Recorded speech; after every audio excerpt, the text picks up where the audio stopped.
река Мурача. Тук тръгваме в дефилето.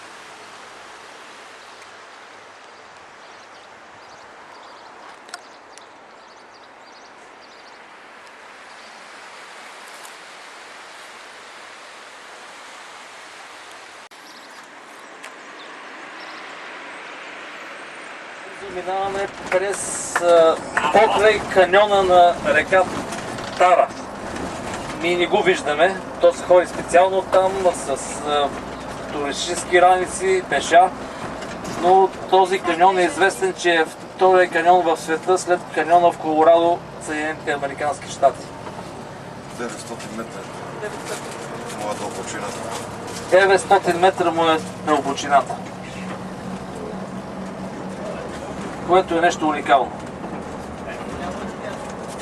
Но не го виждаме в момента и не минаваме оттам. Само за информация ваша, че се намира тук.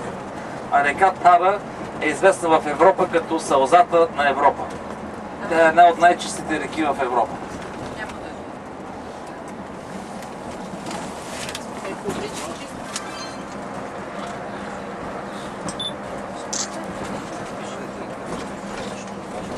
Си като професионалист на една и на челото го сложиш. Да. Или зависи.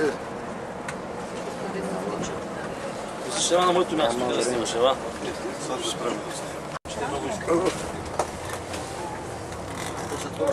Време на фотопауза, така че внимавайте някой да не се пребие тук по автобуса на тези заводи.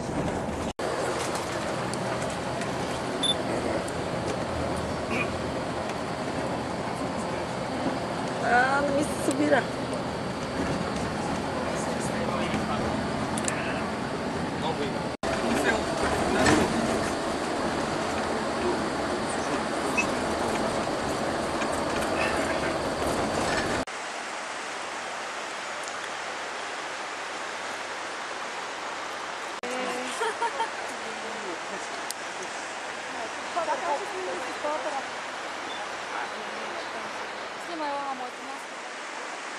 Величието на природата.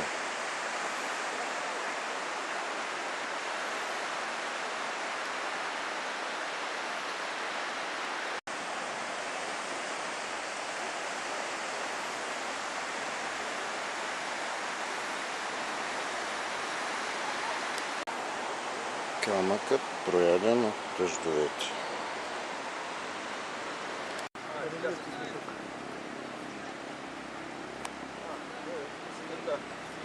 Водопадче.